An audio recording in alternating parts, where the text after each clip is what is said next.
प्रदेश अध्यक्ष रवींद्रजी चव्हाण यांनी जेव्हा प्रदेश अध्यक्षाची सूत्र हातात घेतली तेव्हा त्यांच्या कल्पनेतून एक अभियान जन्माला आलं आणि ते अभियान म्हणजे सेवा अभियान. या सेवा अभियानाच्या माध्यमातून महाराष्ट्रातल्या सगळ्या जिल्ह्यामध्ये माननीय प्रदेश अध्यक्षांच्या कल्पनेतून कार्यकर्ता, त्याचं संघटन, भारतीय जनता पक्षाचं संघटन आणि प्रशासन यांच्या समन्वय साधण्याचं एक काम त्यांनी त्यांच्या कल्पनेतून 15 मे पासून सुरू केलं महाराष्ट्रात. आणि त्या महाराष्ट्रातल्या सगळ्या या सेवा अभियानाच्या संपूर्ण महाराष्ट्राच्या संयोजनाची जबाबदारी त्यांनी त्यांचे OSD साखरे साहेब, पहिलं नाव होतं संतोषजी साखरे साहेब यांना महाराष्ट्रातलं या प्रशासकीय अनुभव असलेला अनेक डिपार्टमेंटमध्ये त्यांनी काम केलेलं आहे. आता ते साहेबांचे OSD आहेत म्हणून त्यांच्या ताब्यामध्ये संपूर्ण महाराष्ट्रामध्ये फिरण्याचं, त्यांना त्या त्या ठिकाणच्या जिल्ह्यामध्ये जाऊन प्रशासन आणि संघटन वाया कार्यकर्ता याचा समन्वय करणं, संघटनेला स्ट्रॉंग करणं, ताकद देणं. आणि आता महाराष्ट्रामध्ये, केंद्रात, राज्यात सगळीकडे भारतीय जनता पक्ष आणि महायुतीची सत्ता आहे, सरकार आहे. त्यामुळे या संघटन आणि प्रशासन यांच्या माध्यमातून जनतेला जास्तीत जास्त प्रकारे त्यांचे प्रश्न सोडवण्यासाठी, आता प्रश्नांना डायरेक्ट सोल्युशन देणारं सरकार, असं ही कल्पना माननीय प्रदेश अध्यक्ष रवींद्र चव्हाण यांची प्रदेश अध्यक्ष झाल्यापासून त्यांनी सुरुवात केलं. संपूर्ण महाराष्ट्राचं प्रमुख OSD म्हणून, या प्रशासकीय सेवा अभियानाचे प्रमुख म्हणून त्यांनी माननीय साखरे साहेबांना, संतोषजी साखरे त्याचं काम बघतात. आणि कोकण भाग जो आहे, पालघर ते सिंधुदुर्ग या भागातल्या तिथला आमदार, काही आमदार त्यांनी आपल्याला यांना संयोजकाला सोबत दिलेले आहे. त्यामुळे पालघर ते सिंधुदुर्ग या सगळ्या संयोजनाची जबाबदारी त्यांनी मी विधान परिषदेतला आमदार म्हणून माझ्याकडे म्हणजे प्रमोद जठारकडे दिलेली आहे. परंतु ह्या संपूर्ण अभियानाचे प्रमुख संतोषजी आहे. आता हे अभियान म्हणजे काय, त्या जिल्ह्यामध्ये जाऊन कार्यकर्ता आणि जनता यांच्याकडनं त्यांच्या ज्या समस्या आहेत, ज्या अजूनपर्यंत सुटलेल्या नाहीत, त्यांना वाटतं कार्यकर्त्यांना किंवा जनतेला की केंद्रात, राज्यात, जिल्ह्यात, ग्रामपंचायतीत आता भारतीय जनता पक्षाने संलग्न समविचारी पक्षांचं सरकार आलं आहे, तर आता समस्या सुटल्याच पाहिजेत. त्या दृष्टीने साखरे साहेब संपूर्ण महाराष्ट्राचा दौरा करतायत. आज या आपल्या रत्नागिरीमध्ये ते आले.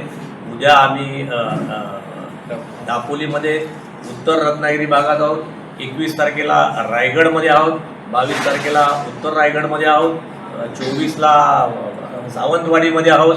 असा आमचा हा दौरा कोकण भागाचा सुरू आहे. आणि मला विश्वास आहे साखरे साहेबांच्या, संतोषजींच्या या प्रवासामुळे आणि रवींद्र चव्हाण साहेबांच्या कल्पकतेमुळे या कार्यकर्त्यांची पण कामं होतात, जनतेच्या कामाला पण न्याय मिळतो. आणि हे आपलं सरकार आहे. आता आपल्याला जास्तीत जास्त समस्या ज्या काही 60, 70 वर्ष, 80 वर्ष सोडवायच्या राहून गेल्या, जसं केंद्रातलं मोदी सरकार प्रभू रामचंद्राचं मंदिर केलं, मंदिर समस्या सुटून गेली. 500 वर्षाची समस्या सुटली. 370 कलम गेलं, जवळजवळ 80 वर्षाची समस्या सुटून गेली. अशा अनेक समस्या गावातल्या, अगदी गावातल्या टॉयलेटच्या समस्या असतील, महसुली समस्या असतील, सगळ्या समस्यांचं निराकरण करण्याचं काम सेवा अभियानाच्या माध्यमातून संतोषजी साखरेजींच्या नेतृत्वाखाली महाराष्ट्रभर सुरू आहे. आणि आज आम्ही रत्नागिरीमध्ये आमचे ओंकार फडके, आमचे सगळी भारतीय जनता पक्षाचे जिल्ह्याचे नेते मंडळी यांच्याबरोबर झालो. सकाळपासून जवळजवळ 1400पेक्षा जास्त निवेदनं साखरे साहेबांनी आमच्याकडे आली. त्या निवेदनांना योग्य त्या मंत्र्यापर्यंत पोहोचवणं, योग्य त्या खात्यापर्यंत पोहोचवणं आणि त्याचं निराकरण करणं, काही तातडीने काही लोकांना पाठवणं, त्यांचे फोन करणं.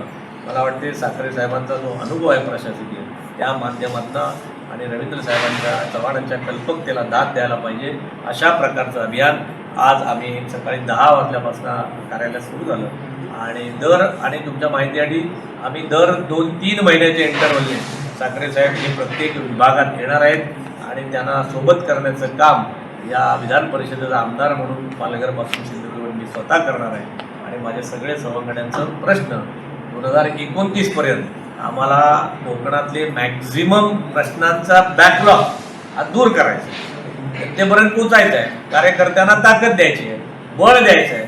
हेच मला वाटते हाच आमचा काम आमच्या पुढच्या 2-3 वर्ष सातत्याने चालू राहणार आहे. आणि चव्हाण साहेबांची कल्पकता आहे आणि प्रदेश अध्यक्ष म्हणून ते प्रत्येक कार्यकर्त्यापर्यंत जनतेपर्यंत त्यांचं समस्या सोडवे. शेवटी सरकार हवीत कशाला, केंद्रात राज्यात ग्रामपंचायती सरकार हवी कशाला, तर जनतेचे प्रश्न सोडवायला. जनता ही मालक आहे, जनता काही गुलाम नाही, ब्रिटिश काळांच्यात होती, आता जनता मालक आहे. त्यामुळे मालकांचे प्रश्न जनतेचे प्रश्न सोडवण्यासाठी मला वाटते साखरे साहेब तुमचं पण आम्ही आमच्या रत्नागिरीच्या सगळ्या टीमच्या आणि कोकणातल्या टीमच्या वतीने आभार मानतो, तुमचं पण अभिनंदन करतो की अनेक प्रश्न साखरे साहेब आपल्या ताकदीने त्या ठिकाणी सोडवतात आणि त्यांचा जो अनुभव आहे तो कोकणातल्या अनेक समस्या सोडवायला आम्हाला मदत होते आहे. त्यामुळे साहेब तुमचं सुद्धा या ठिकाणी आलात त्या पत्रकारांच्या वतीने म्हणजे समोर या सगळ्या जनतेपर्यंत मी हे पण आवाहन करेन की साखरे साहेब दर 2-3 महिन्याला दर महिन्याला साखरे साहेब येणार. वा, हे तर आणखीन चांगलं आहे. तर आपल्या जनतेचे जे प्रश्न आज दिले असतील त्यांचे प्रश्न आपण सोडवू, जे राहिले असतील ते आणखीन परत सोडवण्याचं काम करू. मी पुन्हा एकदा साखरे साहेबांचं आभार मानतो आणि पत्रकारांच्या माध्यमातून हे सेवा अभियान आपल्या गावागावापर्यंत रत्नागिरीच्या पोचावेत. पुढच्या महिन्यामध्ये येताना रत्नागिरीतल्या सगळ्या जनतेला आव्हान आहे, तुमची जे काही अपुरे प्रश्न राहिले असतील ते घेऊन तुम्ही आमच्याकडे साखरे साहेब जे प्रश्न आहेत आम्ही जेवढे सोडवण्याचा प्रयत्न करू तेवढे प्रश्न आम्ही सोडवण्याचा नक्की प्रयत्न करू. परंतु तुमची निवेदनं लेखी स्वरूपामध्ये आमच्याकडे आणा, आम्ही त्याला न्याय देण्याचा नक्की प्रयत्न करू. म्हणजे मला वाटतं हा असा पक्ष असेल भारतीय जनता पक्ष आणि त्याचा असा प्रदेश अध्यक्ष असेल की प्रत्येक तालुक्यात गावात जिल्ह्यात आपल्या कार्यकर्त्यांना जनतेला सांगतंय की द्या प्रश्न मांडे, मी प्रयत्न करतो. त्यामुळे चव्हाण साहेबांचं सुद्धा आम्ही आभार मानतो आणि जवळजवळ 125पेक्षा जास्त पत्रकार मंडळी निवेदनं आली, काही निवेदनं त्यांनी तातडीने दिलं, अनेक प्रकारची निवेदनं आहेत, त्याचा अभ्यास ते करतील. त्यांची बॅक ऑफिस टीम मुंबईमध्ये जोरदार आहे. चव्हाण साहेबांनी मुंबईत याच्यासाठी एक मोठी टीम बसवली आहे, एक बॅक ऑफिस बसवलं, एक ऑफिस केलं आहे, एक त्याच्यासाठी डेप्यूट केले आहेत काही मंडळी. आणि मला विश्वास आहे की या माध्यमातून आम्ही जनतेला न्याय देण्याचा प्रामाणिक प्रयत्न करतो. Hats off to you Chavan साहेब आणि साखरे साहेब. काही वैयक्तिक काही तहसील ऑफिस पेंडिंग्स वगैरे 7-12 नोंदणी करणे, काही तहसीलदाराकडे पेंडिंग, छोटे मोठे विषय वैयक्तिक विषय होते. आहे की सरकार फार छान काम करत आहे, पालकमंत्री सुद्धा चांगलं काम करतात, प्रशासन सुद्धा चांगलं काम करतं, परंतु जनता जी आहे त्या प्रत्येक जनतेतल्या प्रत्येक माणसाला त्या कलेक्टर साहेबांपर्यंत पालकमंत्र्यांपर्यंत सारखं पोचता येईल असं नाही. आणि काही प्रश्न हे इंडिव्हिज्युअल असतात, कारण माझ्या मुलाला नोकरी पाहिजे, साखरे साहेब जरा चव्हाण साहेबांना सांगा, रेल्वेमध्ये माझा अमकं नोकरी झाली. आज आम्ही आणखीन एक विषय तुमच्यासमोर याच्यानंतर मांडणार आहेत, ते मुलं बसली आहेत मला, की अशा अनेक प्रश्न असतात. परंतु हे सरकारचे प्रतिनिधी येऊन दर महिन्याला बसतात, आपली घराणी ऐकून घेतात. मला वाटते जनतेला ह्याच्यातच मोठा दिलासा असतो. प्रत्येक वेळेला काय आपलं काय उत्तर मिळेलच असं नाही, परंतु आपलं म्हणणं कोणीतरी ऐकून घेत आहे आणि ते सुद्धा कुठल्याही प्रकारचं तिथे हे नाही, वेळेचं बंधन नाही किंवा दर महिन्याला मंडळी. त्यामुळे बाळानो पत्रकार मंडळी हा एक प्रोसेस आहे, आणखीन फिल्टरेशन होत राहायला पाहिजे.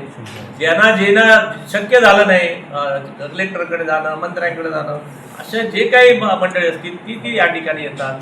त्यामुळे मॅक्झिमम लोकांचं समाधान व्हावं. कलेक्टर साहेब 100 लोकांचं समाधान करू शकत नाही, पालकमंत्री करू शकत नाही, मंत्री, पण जी राहिलेली मंडळी असतील त्यांचं समाधान करण्यासाठी बाबांनो आम्ही अशा प्रकारचं एक चांगली योजना केलेली आहे. त्यामुळे तिथपर्यंत यायला पाहिजे आमचा आग्रह आहे आणि लोक येतात. समस्या जनते आणि समस्या हा कायमस्वरूपी चालणारा विषय आहे. एक समस्या आहे ती संपली की सगळ्या समस्या संपतात. समस्या कायम, पत्रकार मंडळी समस्या कायम सुरू असतात. हा काय रेग्युलर प्रश्न आहे, चालू राहणारा एक विषय आहे. त्यामुळे समस्या दर दिवशी समस्या क्रिएट होत असतात.